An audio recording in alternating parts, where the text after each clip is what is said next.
Welcome students in the last and final installment of the topic Immune System and Immunity from chapter 8 Human Health and Disease. In this video we will discuss about the features of acquired immunity, B lymphocytes, T lymphocytes, antibody, its structures and types. Then we will discuss about immune response, its types like primary and secondary immune response, cell mediated immune response, antibody mediated immune response. Then we will discuss about active and passive immunity. In the later part, autoimmunity and autoimmune disorders, vaccination, and in the last part we will discuss about immune system in human beings and its components, lymphoid organs and their classification, primary lymphoid organs and secondary lymphoid organs. So let's start with our today's topic. Till last slide, we have discussed about the primary and secondary immune response. Now, what are the features of acquired immunity? तो जो first feature है that is specificity. It means the components of acquired immunity are specific in nature. Why? Because our body has the ability to differentiate between the different types of pathogen, whether it is harmful or not, and devise ways to destroy them. तो हमारा जो acquired immunity के components हैं, इनमें ये capability होती है, उनमें ये कैपेसिटी होती है कि that they are able to identify the bodies own cell and the foreign particles और the pathogens. So if any pathogen enter in the body, the components of the system identify it, and then they devise a method to control that particular pathogen in the body. And there is always a different approach, different way to control a different kind of microorganism or pathogen in the body. तो ये जो acquired immunity है ये specific in nature होती है. For example अगर typhoid का जो बैक्टीरिया है, तो अगर वो बॉडी के अंदर एंटर करता है तो उसको कंट्रोल करने का तरीका अलग होगा. सपोज कोल्ड या कफ और एनी अदर डिजीज का वायरस अगर बॉडी में एंटर करता है तो उसको कंट्रोल करने का तरीका अलग होगा. तो इसलिए कहा जाता है कि acquired immunity is specific in nature. Then next topic is next feature of the acquired immunity is diversity. Our body can detect a vast variety of pathogen ranging from protozoans to viruses. अब acquired immunity के जो components है they are diverse in nature. Diverse in nature से means क्या है कि ये एक अलग एक वाइड वेराइटी ऑफ पैथोजेंस, एक अलग अलग टाइप के माइक्रो ऑर्गेनिज्म कि वो बॉडी के लिए हार्मफुल है नहीं है, किस तरह के डिजीज ये कर सकते हैं, इसका क्या केमिकल कंपोजिशन है, इसको किस तरह से कंट्रोल किया जा सकता है. तो इनका जो आइडेंटिफिकेशन की जो रेंज है, कैपेसिटी है, वो बहुत ज़्यादा होती है. Then next feature of the acquired immunity is that ability to differentiate between the self and non-self. ये हम पहले ऑलरेडी बात कर चुके हैं कि our body has the unique ability to differentiate between its own cell and foreign cells. It immediately starts rejecting any foreign cell in the body. तो जो कंपोनेंट्स है एक्वायर्ड इम्यूनिटी के, इनमें क्या कैपेबिलिटी होती है, जैसे यहाँ लिखा है कि और बॉडी, तो बॉडी में कौन, बॉडी में ये जो कंपोनेंट्स है इम्यून सिस्टम की, हम उसकी बात कर रहे हैं. स्पेशली अभी हम बात कर रहे हैं एक्वायर्ड इम्यूनिटी के जो कंपोनेंट्स है उनके बारे में. तो उनमें ये एबिलिटी होती है कि बॉडी की खुद की सेल्स, ओन सेल्स, और जो फॉरेन सेल्स है, बॉडी में बाहर से आने वाली जो भी सेल होगी, it is called as the foreign cells. तो उसको ये आइडेंटिफाई करने की कैपेसिटी रखती है, and it immediately start rejecting any foreign cell in the body. तो जैसे ही बॉडी इम्यून सिस्टम का कोई कंपोनेंट है, तो वो कांटेक्ट में आता है किसी फॉरेन सेल्स के जो हमारी ब्लड सर्कुलेशन में या बॉडी में कहीं घूम रही है, तो फिर वो उसको उसके अगेंस्ट में वर्क करना स्टार्ट कर देता है, उसको रिजेक्ट करना शुरू कर देता है. Then the memory. Once our body encounters a pathogen, it activates the immune system to destroy it.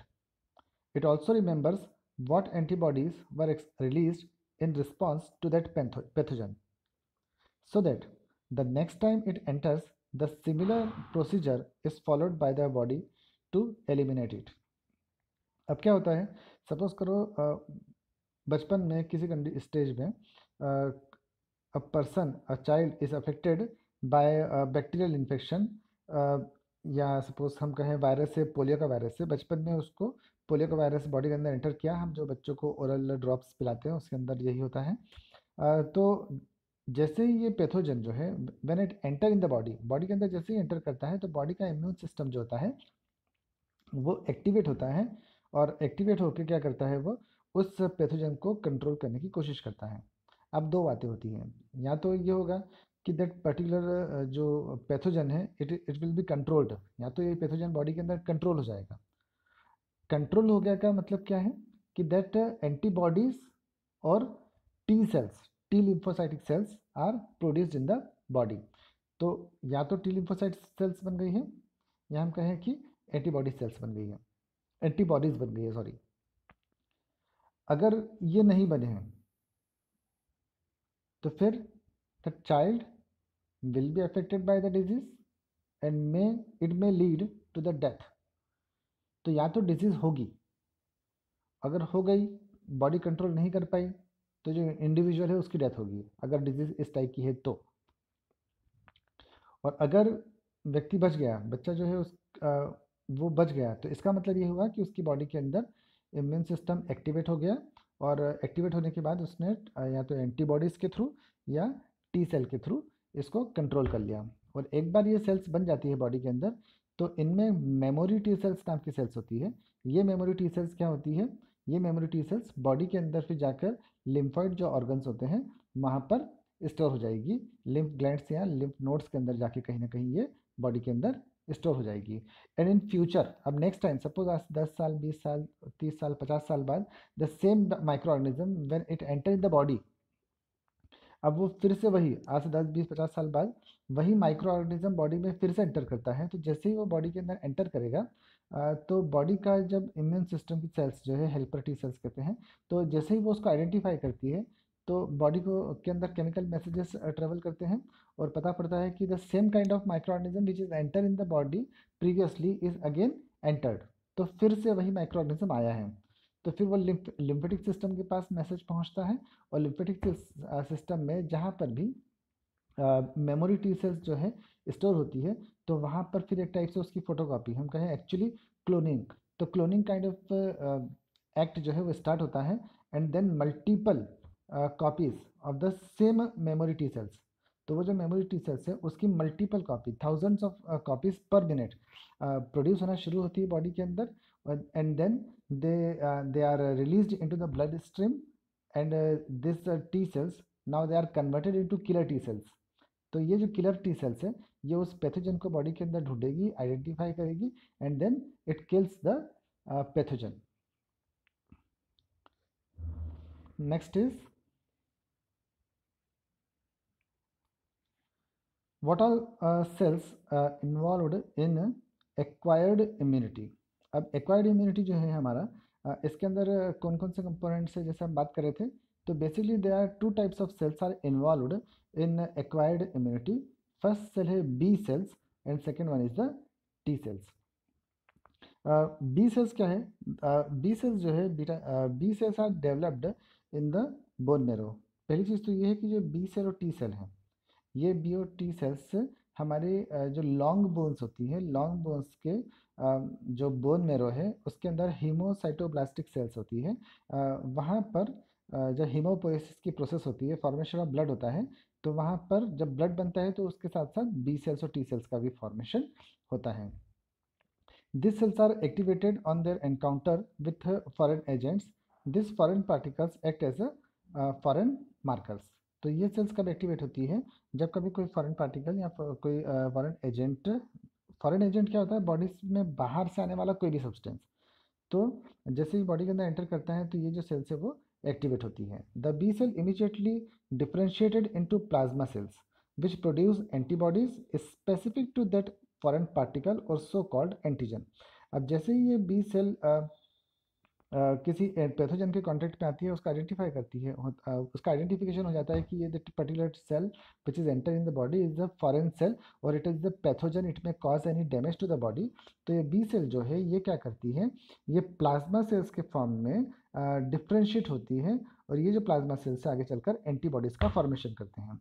और ये जो एंटीबॉडीज़ बनते हैं, ये एंटीबॉडीज़ जो है they are specific in nature. Specific in nature means ये होता है कि for each kind of antigen और for each kind of pathogen a particular kind of antibodies will be produced by the body.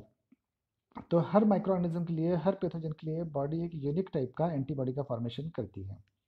This antibodies attach to the surface of the antigen और foreign agent. जैसे ही antibodies बनते हैं तो they attach themselves with the antigen. ये जो antibodies होते हैं इनके अंदर एंटीजन बाइंडिंग साइट्स होती है, तो जिसके थ्रू जाकर ये किसी एंटीजन जो फॉरेन पार्टिकल बाहर से कोई सेल एंटर कर रही है उससे ये अटैच होते हैं। This antibodies detect any antigen in the body and destroy it. तो हम ये बात कर चुके हैं कि इसका फंक्शन ही है ये कि एंटीबॉडी फॉरेन एंटीजन को, जो फॉरेन पार्टिकल है उसको एंटर आइडेंटिफाई कर रही है और फिर उसको खत्म करने का काम करती है। The immunity dependent on B cell is called humoral immunity. तो ये जो पाथवे ऑफ इम्यून रिस्पॉन्स है कि जिसके अंदर it is a pathway of immune response, जिसके अंदर जब बॉडी के अंदर कोई माइक्रो ऑर्गेनिज्म या एंटीजन एंटर करता है तो बॉडी की जो बी सेल्स है, ये बी सेल्स एंटीबॉडी का फॉर्मेशन करती है। इसे हम, इस तरह के इम्यून रिस्पॉन्स को हम कहते हैं ह्यूमोरल इम्यून रिस्पॉन्स या ह्यूमोरल इम्यूनिटी। और क्योंकि इसके अंदर एंटीबॉडीज़ का फॉर्मेशन हो रहा है इसलिए इसे कहते हैं AMIR, antibody mediated immune response. In short we can say AMIR. Next देखें एंटीबॉडीज। एंटीबॉडीज और immunoglobulin are complex glycoprotein molecule made up of 4 polypeptide chains, 2 light and 2 heavy chains. अब ये जो डायग्राम दिखाई दे रहा है, ये डायग्राम जो है ये एक एंटीबॉडी मॉलिक्यूल का डायग्राम है। एंटीबॉडीज़ क्या होते हैं, ये बी सेल्स के द्वारा प्रोड्यूस किए जाते हैं। This are it is a particular type of protein, जैसा कि लिखा हुआ है कॉम्प्लेक्स ग्लाइकोप्रोटीन। तो ये एक प्रकार के प्रोटीन होते हैं जो कि इम्यून सिस्टम के अंदर फंक्शन करते हैं। ग्लोब्यूलर प्रोटीन है ये। तो जो कि बने हुए होते हैं 2 लाइट एंड 2 हेवी चेन से। अगर डायग्राम के अंदर देखेंगे तो क्लियरली इंडिकेटेड है कि दो छोटी जो आउटर साइड में अरेंज चेन्स हैं, this are the 2 light chains, और जो 2 लॉन्ग चेन्स हैं they are the heavy chains. इन जो लाइट और हेवी चेन है, अगर इनके एंटीरियर मोस्ट पार्ट की तरफ देखेंगे तो वहाँ पर हमको दिखाई देंगी एंटीजन बाइंडिंग साइट्स। ठीक है, तो ये एंटीजन बाइंडिंग साइट्स है जिसके हेल्प से, with the help of which it is able to attach itself with the antigen. तो किसी एंटीजन को आइडेंटिफाई करने के बाद जो उससे अटैच करने का काम है वो इस एंटीजन बाइंडिंग साइट के साथ होता है। ये जो 2 चेन होती हैं, डायग्राम के अंदर ध्यान से देखें तो यहाँ पर कुछ बॉन्ड बने हुए दिखाई देंगे। ये जो बॉन्ड है this are the disulphide bond. कौन सा बॉन्ड है ये है disulphide bond. This 2 chains held together by disulphide bond in shape of Y molecule. तो ये एक्चुअली इसका स्ट्रक्चर ही कुछ इस तरह से होता है। ये लाइन डायग्राम है, तो जो एंटीबॉडीज है उनका स्ट्रक्चर मोर और लेस ऐसा ही होता है। Then 2 tips of this molecule bind with antigen, जैसा कि अभी हम डिस्कस किया था। 2 tips of these molecules bind with the antigen. Large and complex foreign molecules, mainly protein, that activate the specific immunity, like lock and key mechanism and make antigen antibody complex. तो इसका ये जो structure होता है antigen binding site का structure, ये हम कहें कि इसका जो फॉर्मेशन है, इसका जो स्ट्रक्चर है, ये कंटिन्यूसली चेंज हो सकता है according to the type of the antigen या पैथोजन। तो ये भी स्पेसिफिक इन नेचर होता है कि इसकी जो स्ट्रक्चर है इसका, वो स्ट्रक्चर भी मॉडिफाई हो सकता है according to the type of the chemical substances present in the antigen molecule और इन द पैथोजन मॉलिक्यूल। तो जब ये जुड़ जाता है एंटीबॉडी का एंटीजन बाइंडिंग साइट किसी एंटीजन से, तो एक कॉम्प्लेक्स का फॉर्मेशन करते हैं, इसे हम कहते हैं एंटीजन एंटीबॉडी कॉम्प्लेक्स। ये डायग्राम जो है एग्जाम में 3 मार्क्स में बहुत बार आया हुआ है, इसको बहुत अच्छे से ठीक से लर्न करना है। एनसीईआरटी टेक्स्ट बुक में ये डायग्राम दे रखा है। Okay, now the types of antibodies. Basically antibodies जो है दे आर ऑफ 5 टाइप्स। अगर एनसीईआरटी टेक्स्ट बुक के देखेंगे तो वहाँ पर there it is given that there are 4 types, पर इन हायर क्लासेस और in competitive books you can easily find that there are 5 types of antibodies. IG stand for immunoglobulin. तो IgA, IgD, IgE, IgG and IgM। इसके अंदर जो IgG, जो 4th number पे लिखा हुआ है IgG, ये सबसे लार्जेस्ट पार्ट कंस्टिट्यूट करता है of the total percentage of the immunoglobulin. तो हमारे बॉडी में जितने भी एंटीबॉडीज होते हैं उनमें सबसे ज़्यादा कंटेंट जो होता है वो इम्यूनोग्लोबुलिन जी, IgG का होता है। जबकि IgE जो है इसका कंटेंट सबसे कम होता है, बहुत around 0.05% of the total quantity of antibody इसका होता है ये। IgA जो है ये सबसे पहला प्राइमरी एंटीबॉडी है जो कि मदर मिल्क के अंदर जो कोलोस्ट्रम, मदर मिल्क जो first milk after the child birth होता है, it is called as the colostrum. तो कोलोस्ट्रम के अंदर ये IgA प्रेजेंट होता है। That's it. तो this are the basic types of immunoglobulin. तो you can read this from the slide. Now the next is T cell. T cell जो है they are originated in the bone marrow and develops in the thymus. तो ये जो T cells होते हैं इनका formation भी B सेल की तरह ही बोन मेरो में होता है, लेकिन इनका जो डेवलपमेंट होता है वो थाइमस ग्लैंड में होता है। तो जब ये T सेल बनती है, जब ये बोन मेरो से बनकर निकलती है तो दे आर इमेच्योर, तो then they are first sent to the thymus gland, तो where the maturation and modification of the cells takes place. तो यहाँ पर मैच्योरेशन होता है। तो बोन मेरो के अंदर जब टी सेल्स बनती है तो ये इमेच्योर होती है, यहाँ से इन्हें सेंड किया जाता है to the thymus gland with the help of blood. तो ब्लड में होकर ये पहुँचेंगे थाइमस ग्लैंड में। थाइमस ग्लैंड में इन टी सेल्स का मैच्योरेशन होता है। तो therefore T stand for thymus, तो वहाँ पर इनका मैच्योरेशन होता है। Then this T cells differentiated into helper T cells, cytotoxic T cells and regulatory cells. अलग अलग बुक्स में इनके नाम अलग अलग मिलते हैं। हेल्पर टी सेल्स कॉमन है, इसके अलावा कुछ दूसरी बुक्स में तुमको नाम मिल सकते हैं suppressor cell, killer cells and memory cells. Helper cell है इसी अपनी जगह, तो helper cell, suppressor cell, killer cell and memory T cells. तो there are 4 types of T cells are present in the blood circulation. फिर से कह रहा हूँ मैं एक बार। फर्स्ट हेल्पर टी सेल, दूसरा सप्रेसर टी सेल, तीसरा third one is killer T cells, and last one is memory T cells. Then when these cells are triggered by an antigen, helper T cell release cytokines that act as messenger. तो सबसे important जो है अगर primary हम बात करें तो that is the helper T cell. क्यों? बिकॉज हेल्पर टी सेल जो है इसका फंक्शन होता है identification of the foreign particle और the antigen which enter into the in the body. तो जब कोई फॉरेन पार्टिकल कोई एंटीजन बॉडी के अंदर एंटर करता है तो ये जो हेल्पर टी सेल है इसका फंक्शन है कि ये उसको आइडेंटिफाई करे। जैसे ही इस हेल्पर टी सेल को पता पड़ता है कि ब्लड सर्कुलेशन में कोई सेल है ऐसी जो घूम रही है और जो बॉडी की सेल्फ खुद की सेल नहीं है, तो ये कुछ ऐसे केमिकल मैसेंजर्स साइटोकाइंस को रिलीज करता है, जिससे जो हमारे इम्यून सिस्टम की जो अदर सेल्स है, सप्रेसर सेल, मेमोरी सेल्स और किलर सेल्स, इनको पता पड़ जाता है, एक्चुअली सप्रेसर टी सेल्स को पता पड़ जाता है कि that any foreign particle is moving in the body. तो फिर ये जो सप्रेसर टी सेल्स है इट इनहिबिट द मल्टीप्लिकेशन और द मल्टीप्लिकेशन और growth of that particular cell in the body. तो then after suppressor T cell, जब suppressor T cell उस एंटीजन को, उस पैथोजन को बॉडी में ग्रो करने से रोक देता है, उसको इन्फेक्शन फैलाने से रोक देता है, तो किलर से टी सेल्स होती है। ये किलर टी सेल्स उस फॉरेन पार्टिकल या एंटीजन को देखती है, आइडेंटिफाई करती है और फिर उसको मारने का काम करती है by with the help of some enzymes.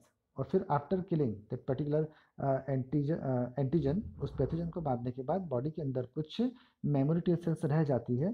तो जो remaining type of T cells है दे गेट डिसइंटीग्रेट क्योंकि उनका फंक्शन हो चुका था। और जो मेमोरी किलर सेल्स है, किलर सेल्स भी अपना फंक्शन कर चुकी।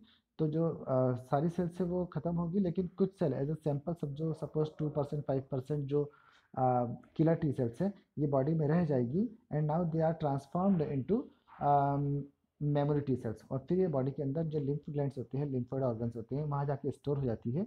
और फ्यूचर अब नेक्स्ट टाइम पे कभी if the same kind of antigen और foreign particle enter into the body, then directly this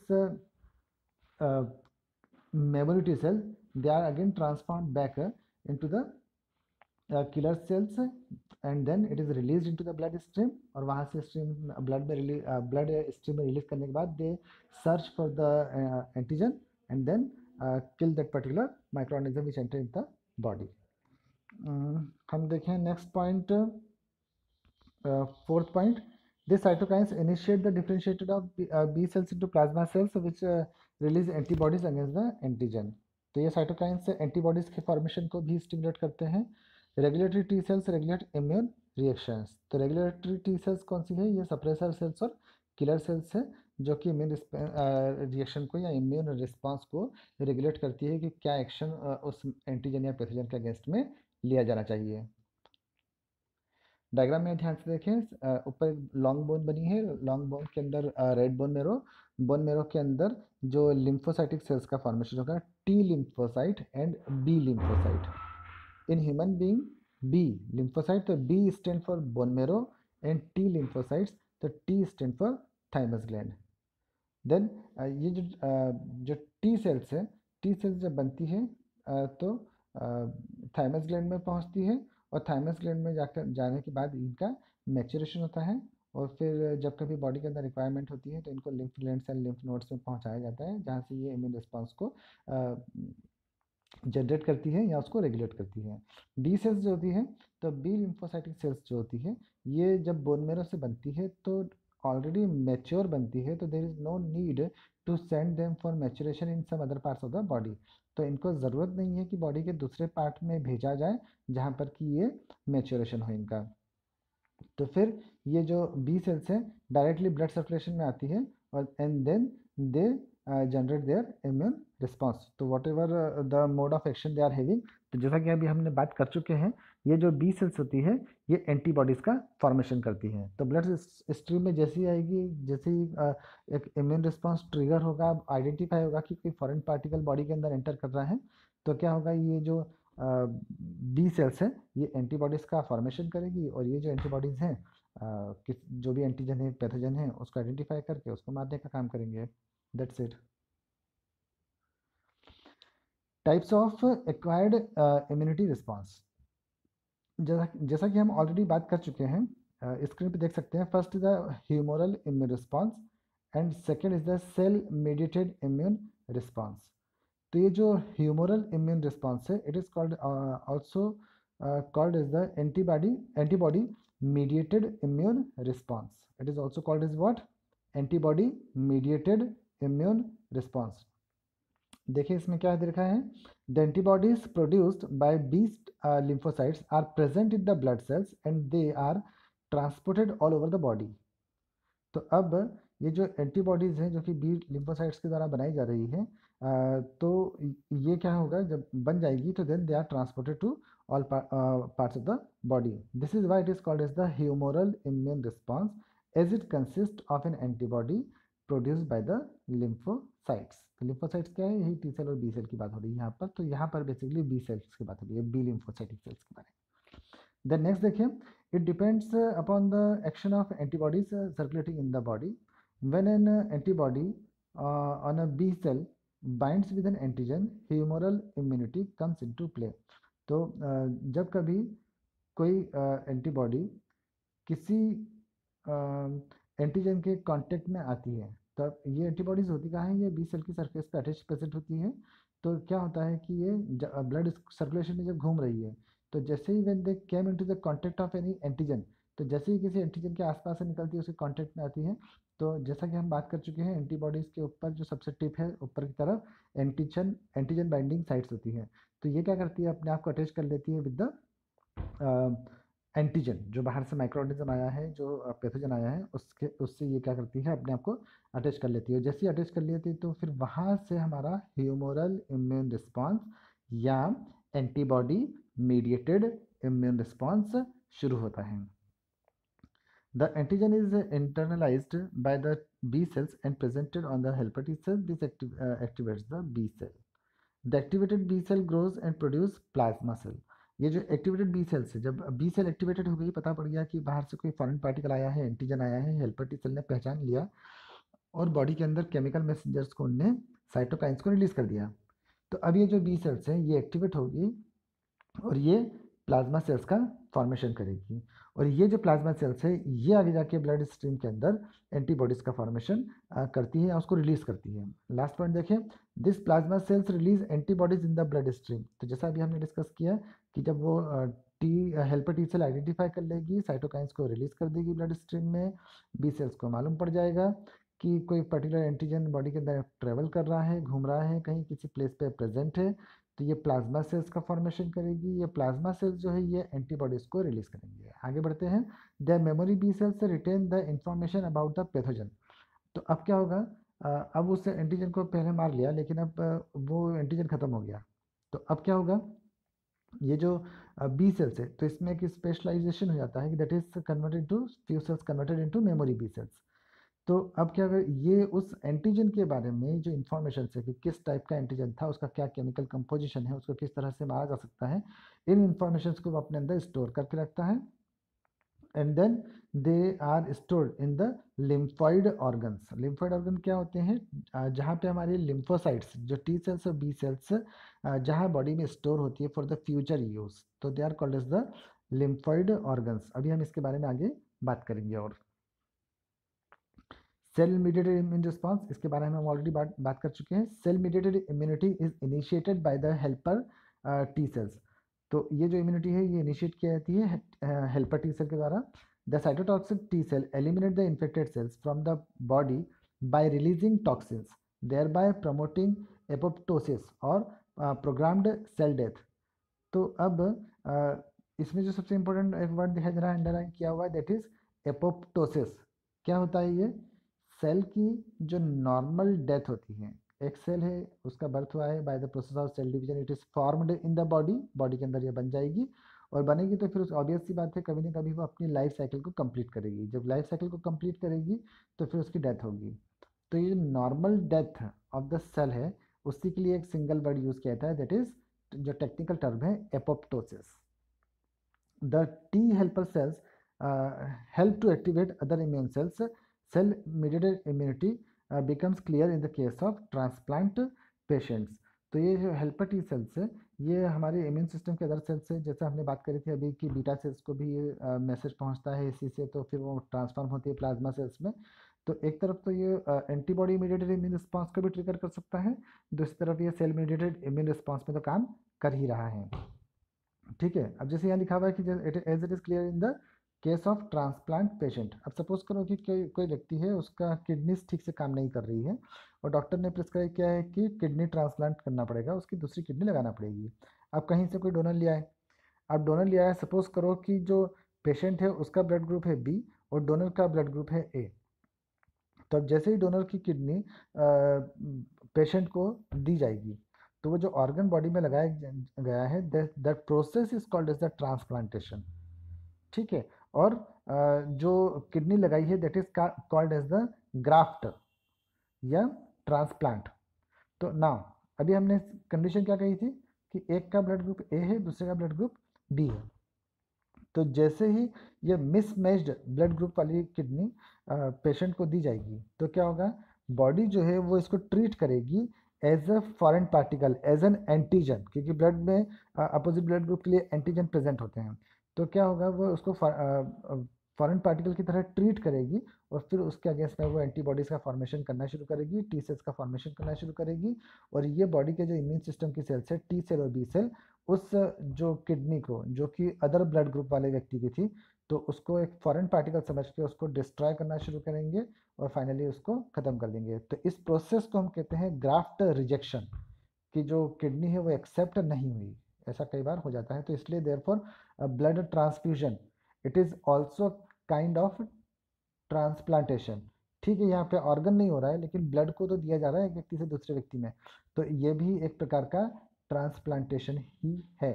तो therefore before transplantation of any organ और anything in in the body, तो जो blood of the donor and blood of the recipient उसको match किया जाता है, ताकि वहाँ पर एंटीजन एंटीबॉडी जो रिएक्शन है इसको रोका जा सके।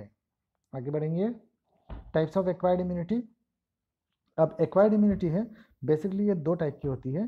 पहला है एक्टिव इम्यूनिटी और हम सेकंड देखें दैट इज पैसिव इम्यूनिटी। तो अब हम बात करते हैं व्हाट इज एक्टिव इम्यूनिटी। तो active immunity involve the direct response to a foreign antigen within the body. In the case of the acquired or adaptive immune system, the body remembers the pathogen it has encountered in the past. This is a direct result of the active immune system. तो ये हम already discuss कर चुके हैं कि जो active immunity है ये किसी फॉरेन पार्टिकल के अगेंस्ट में बॉडी का डायरेक्ट रिस्पॉन्स है। जैसे कि in case of the acquired और एडेप्टिव इम्यून सिस्टम, कि कोई माइक्रोऑर्गेनिज्म बॉडी के अंदर एंटर करेगा और फिर हमारे बॉडी की जो सेल्स है, बॉडी का जो बोन मेरो है वहाँ पर हम टी सेल या बी सेल का फॉर्मेशन जो हो रहा है, तो फिर वो मॉडिफाई होगी और they generate immune response. Active immunity occurs when we are in contact with the pathogen और इट्स एंटीजन। तो जब हम किसी डिजीज कॉजिंग ऑर्गेनिज्म के कांटेक्ट में आते हैं या उसके जो एंटीजन से केमिकल सब्सटेंसेस हैं उनके कांटेक्ट में आएंगे, तो बॉडी के अंदर जो इम्यूनिटी जनरेट होती है that is the acquired immunity. Antigen stands for antibody generator. Antigen क्या होता है? any foreign particle which enter in the body and which is able to generate an immune response, that is called as the antigen। तो कोई भी ऐसा बाहरी substance, chemical substance जो कि बॉडी के अंदर एंटर करके इम्यून रिस्पॉन्स को जनरेट कर सकता है, it is called as the antigen. It is with the help of antigen released by the pathogen that our body takes the pathogen. It is with the help of antigen. तो antigen की help से कि किस type का antigen body के अंदर enter किया है, उसके अकॉर्डिंग बॉडी क्या करेगी, एंटीबॉडीज़ का फॉर्मेशन करेगी और फिर उस पैथोजन को टैकल करेगी कि किस तरह से इसको बॉडी के अंदर कंट्रोल किया जा सकता है।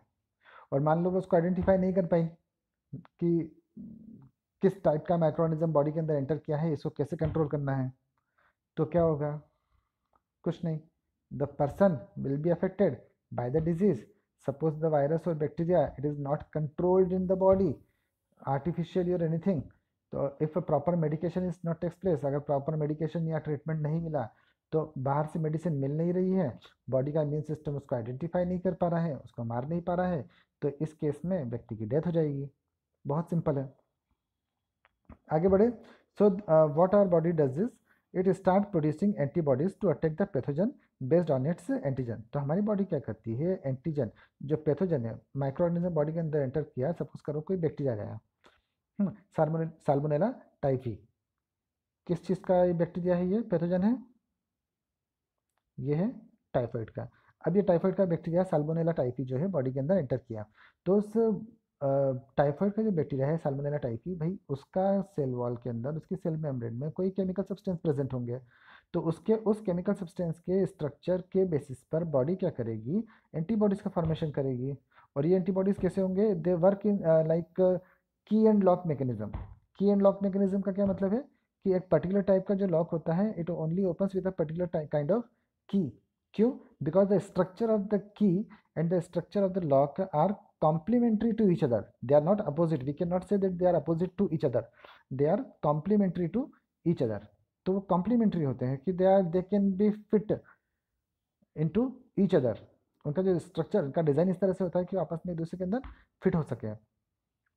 तो ये जो बॉडी के अंदर एंटीबॉडी बनती है तो वो इसी तरह से काम करती है कि it is a particular, it is specific according to the structure of the chemical substances present in the antigen or the pathogen।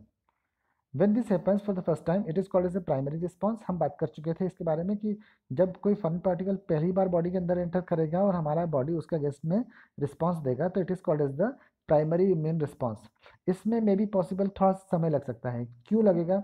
क्योंकि बॉडी के अंदर पहले कोई फॉरेन पार्टिकल एंटर करेगा, जब ब्लड सर्कुलेशन में पहुंच रहा है तो फिर हेल्पर टी सेल्स जो घूम रहे हैं the identify the foreign particle. जब वो फॉरेन पार्टिकल पैथोजन को आइडेंटिफाई करेंगे तो मैसेज पहुंचेगा बोन मेरो में, तो फिर वो बोन मेरो में या थाइमस ग्लैंड में और जो लिम्फोइड ऑर्गन है स्प्लीन, ठीक है, यहाँ पहुंचेगा। और फिर according to the type of the pathogen कि कौन सा पैथोजन एंटर किया है उसके अकॉर्डिंग बॉडी एंटीबॉडीज या टी सेल का फॉर्मेशन करेगी। तो इस सब को करने में कभी कभी 8 आवर, कभी 24 आवर, कभी 72 आवर, कभी 5 डेज, कभी 10 डेज। तो ये प्राइमरी इम्यून रिस्पॉन्स जो है ये डिपेंड करता है टाइप ऑफ द पैथोजन पर, टाइप ऑफ द एंटीजन पे।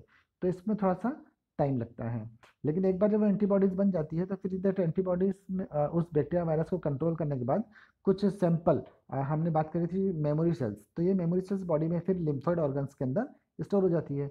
अब नेक्स्ट टाइम जब सेम काइंड का माइक्रो ऑर्गेनिज्म बॉडी में एंटर करेगा तो फिर बॉडी को सारा चीज़ें एबीसीडी शुरू से नहीं करना है। बॉडी क्या करेगी, हेल्पर टी सेल्स आइडेंटिफाई करेगा, केमिकल मैसेंजर्स रिलीज होंगे, ये साइटोकाइंस पहुंचेंगे लिम्फोइड ऑर्गन में, मालूम पड़ेगा कि कौन the same kind of micro organism which is enter previously in the body is now entered again.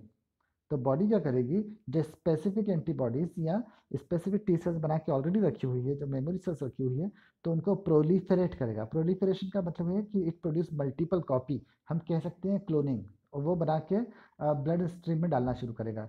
तो अब यहाँ पर जो रिस्पॉन्स है वो बहुत फास्ट होगा। क्यों होगा? क्योंकि बॉडी ऑलरेडी आइडेंटिफाई कर चुकी थी पहले ही फर्स्ट इम्यून रिस्पॉन्स में, प्राइमरी इम्यून रिस्पॉन्स में, कि किस टाइप का माइक्रो ऑर्गेनिज्म बॉडी के अंदर एंटर किया है, क्या उसका केमिकल कंपोजिशन है, उसको किस तरह से कंट्रोल किया जा सकता है।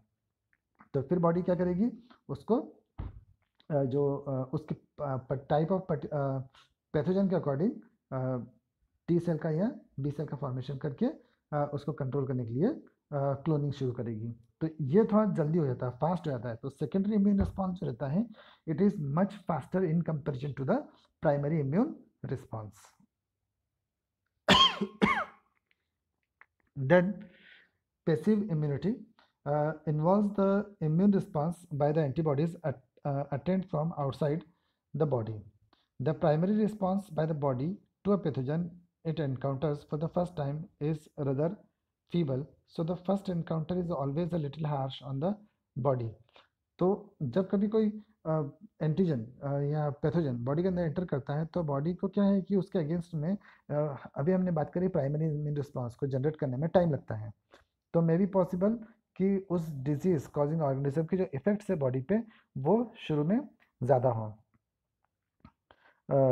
लेकिन सेकेंड टाइम में क्या होगा फिर, क्योंकि बॉडी ऑलरेडी उसको आइडेंटिफाई करके अपने पास मेमोरी सेल्स बना के रखी हुई है, तो फिर बॉडी को वहाँ पर ज़्यादा टाइम नहीं लगेगा। सेकेंडरी इम्यून रिस्पॉन्स कंपेरेटिवली क्या होगा, फिर स्लोअर होगा।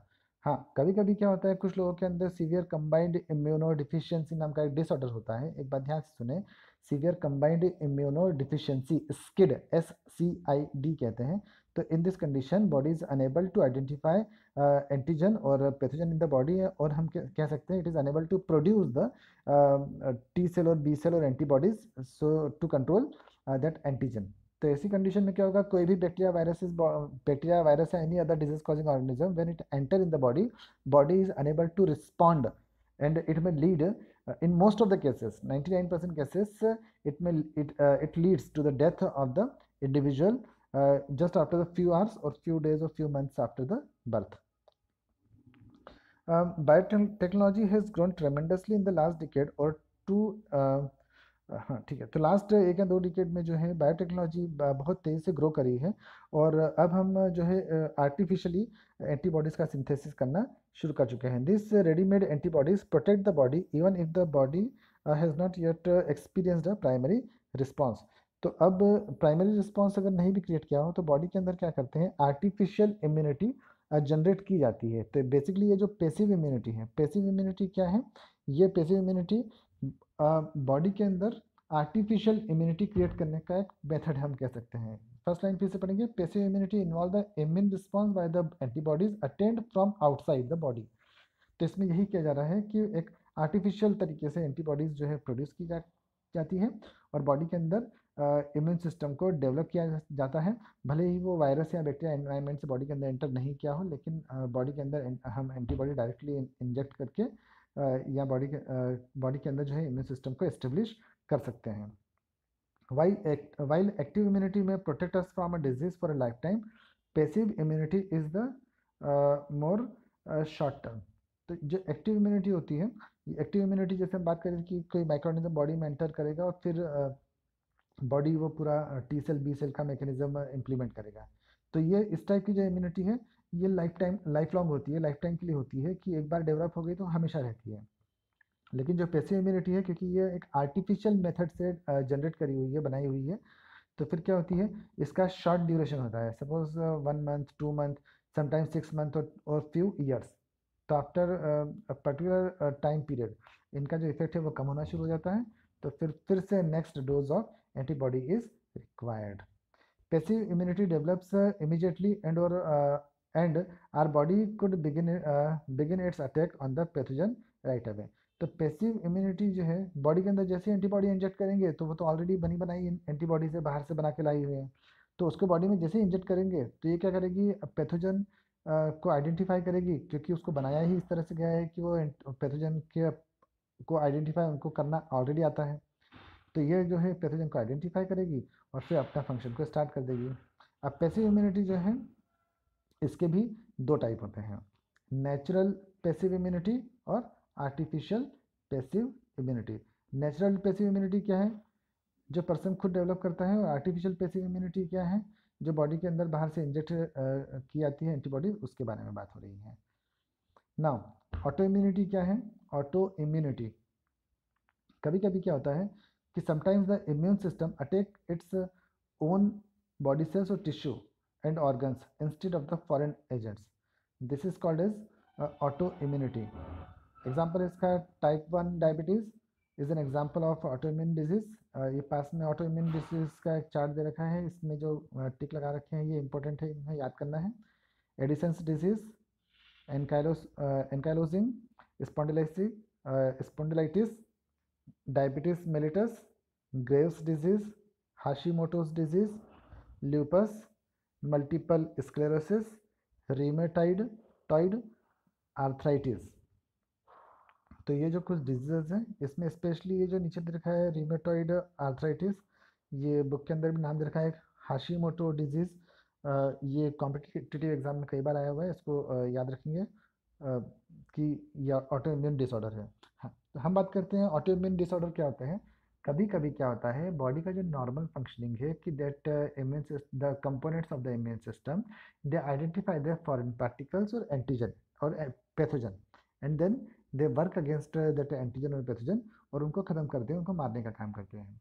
पर कभी कभी क्या होता है due to some genetical imbalances, genetical disorders हम कह सकते हैं, कि व्यक्ति का जो इम्यून सिस्टम की सेल्स है वो इम्यून सिस्टम की सेल के अंदर जो रिकॉग्निशन की कैपेसिटी है, हमने बात करी थी इसमें सेल्फ और नॉन सेल्फ को आइडेंटिफाई करने की कैपेसिटी होती है, तो वो कैपेसिटी ये क्या करते हैं, लॉस कर देते हैं। तो उसका कारण क्या होता है, अब इनको मालूम ही नहीं है कि बॉडी की सेल्स कौन सी है और बाहर की सेल्स कौन सी है।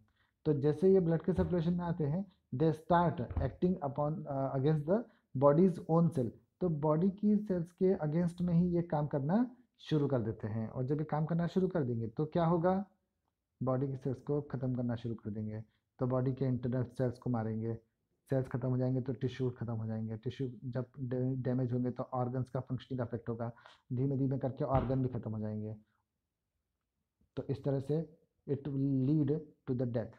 तो यहाँ पर बॉडी का जो इम्यून सिस्टम है वो बॉडी की सेल्स के अगेंस्ट में ही काम कर रहा है। Therefore this condition is called as the autoimmunity. Vaccines, हम सभी वैक्सीन्स के बारे में जानते हैं कि वैक्सीनेशन वगैरह के बारे में हमने सभी ने सुना है, देखा है, हम सभी का हुआ है। A vaccine is made up of the antigen of the pathogen that causes the disease. For example, the smallpox vaccine contains the antigen of the pathogen causing smallpox disease. When a person is vaccinated with the smallpox vaccine, the antibody producing cells are stimulated that produce smallpox antibodies. thus the body is protected against the disease occurring in future.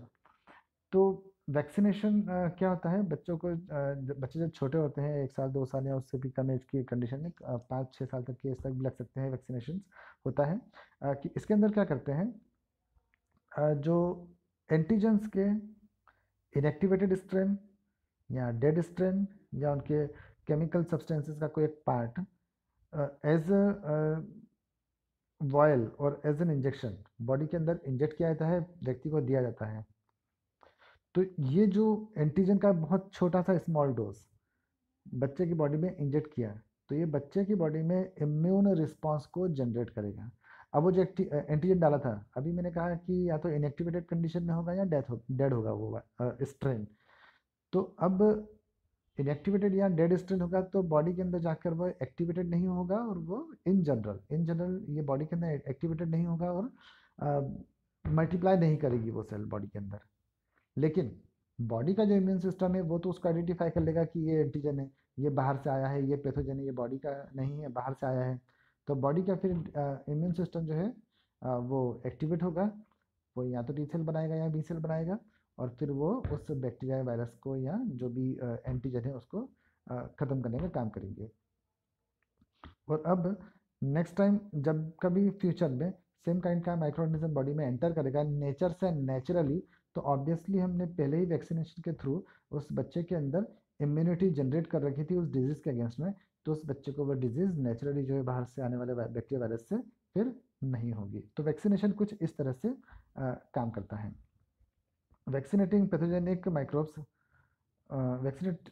vaccinating pathogenic microbes into our body deliberately produces a similar response and is termed as artificially acquired immunity।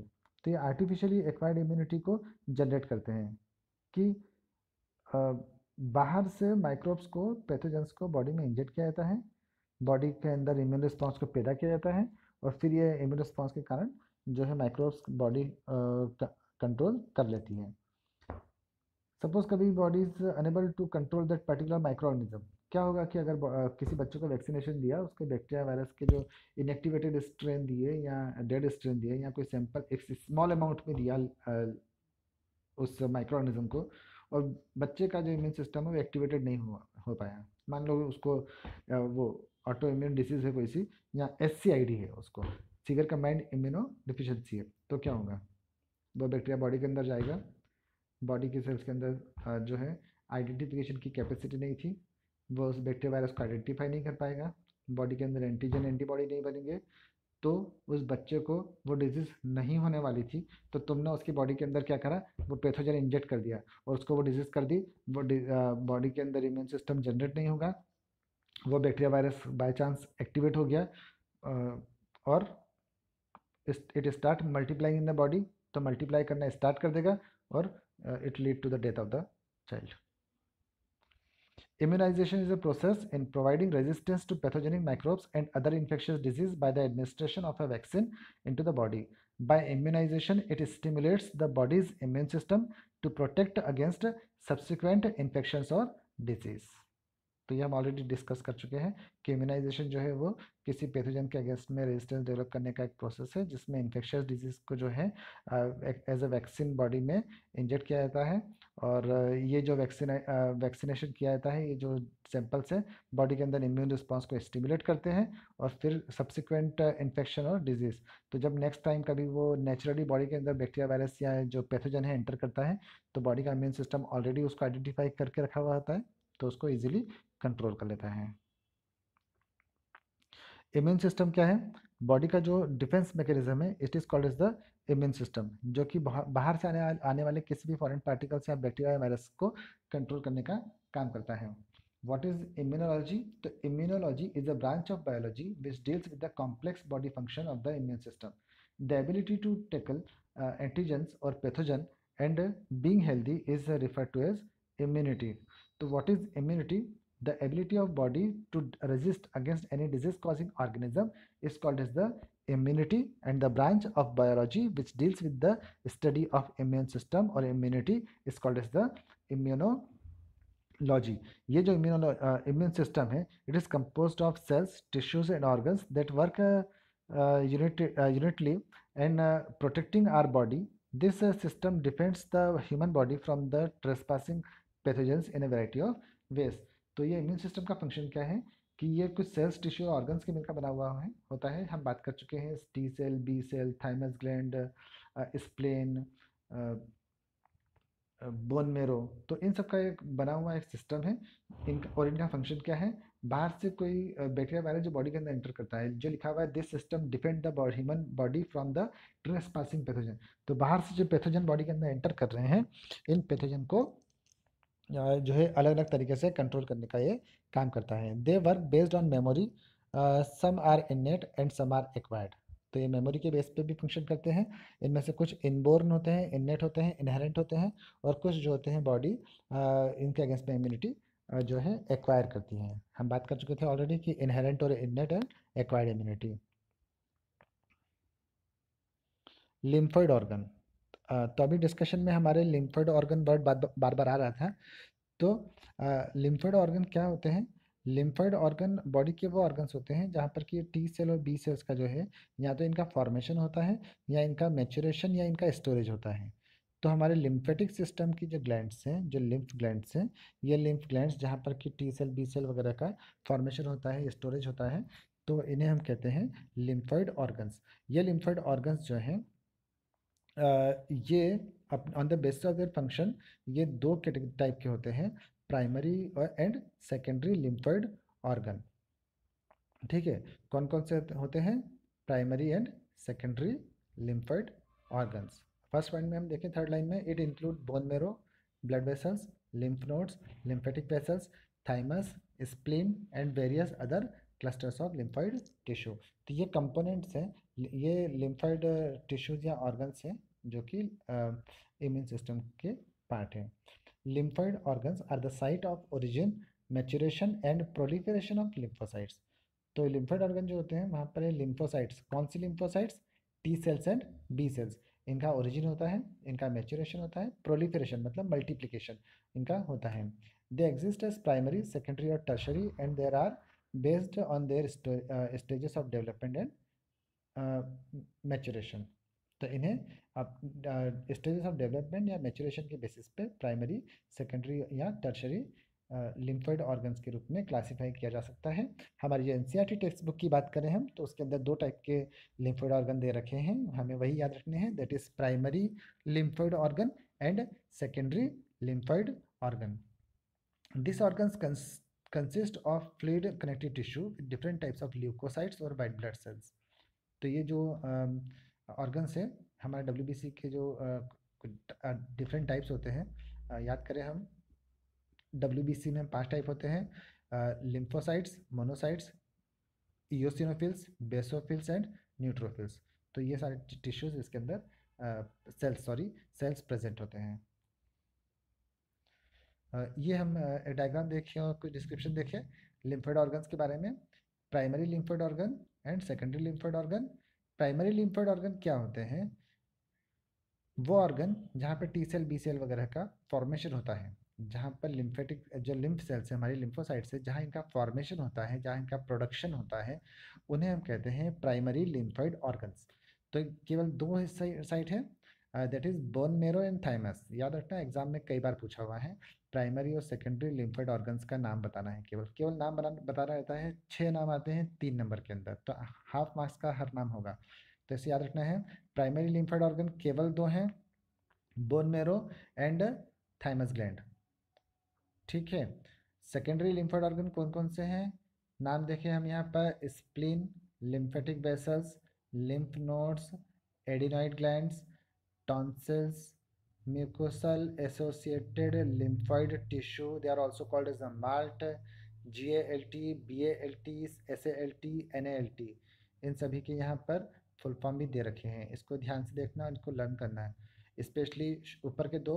और यहाँ जो secondary lymphoid organs में spleen, lymphatic vessels, lymph nodes, adenoid glands और tonsils दे रखा है, इसको mucosal, MALT, malt जो दे रखा है, म्यूकोजल एसोसिएटेड लिम्फोइड टिश्यू, इन्हें स्पेशली याद रखना है। प्राइमरी लिम्फोइड ऑर्गन क्या होते हैं अभी हम बात कर चुके हैं, The primary lymphoid organs produce and allow the maturation of lymphocytes. It also serves by generating lymphocytes from immature progenitor cells. Therefore, it is referred to as the central lymphoid organs. Examples of primary lymphoid organs include thymus and the bone marrow. तो जो primary lymphoid organ है, यहाँ पर maturation या proliferation का काम होता है, यहाँ पर ये सेल्स का फॉर्मेशन होता है, बनती है, और क्योंकि यहाँ पर फॉर्मेशन होता है, therefore it is also considered as the central lymphoid organ. ठीक है, और दो ही हैं केवल बॉडी के अंदर, thymus and bone marrow. Secondary lymphoid organs क्या होते हैं? Secondary lymphoid organs are the organs which are referred to as the peripheral lymphoid organs, as they are involved in promoting the site for the interaction of lymphocytes with the antigen to become effector cells. तो यहाँ पर आकर secondary lymphoid organs के अंदर आकर या तो ये जो लिम्फ सेल्स हैं, लिम्फोसाइट्स हैं हमारे, ये या तो स्टोर होते हैं या इनका यहाँ पर मैच्योरेशन होता है या फिर मल्टीप्लिकेशन होता है फ्यूचर में। ठीक है, तो they initiate an adaptive immune response. The secondary lymphoid organs, examples of secondary lymphoid organs are spleen, याद रखना है इसको, टॉन्सिल्स, लिम्फ नोड्स, अपेंडिक्स। तो अपेंडिक्स जो है ये भी सेकेंडरी लिम्फोइड ऑर्गन है। बॉडी में ये यूजलेस नहीं है, हम कहते जरूर हैं कि बॉडी में किसी काम करेंगे, लेकिन वर्मिंग फॉर्म अपेंडिक्स जो है, अभी रिसेंट स्टडीज़ कहती है कि ये हमारे इम्यून सिस्टम का एक इम्पोर्टेंट कंटेंट है, पार्ट है। Thank you students. तो अब इस चैप्टर के सारे टॉपिक हमारे कंप्लीट हुए। You can ask me and if you have any doubt you can message me. Thank you very much.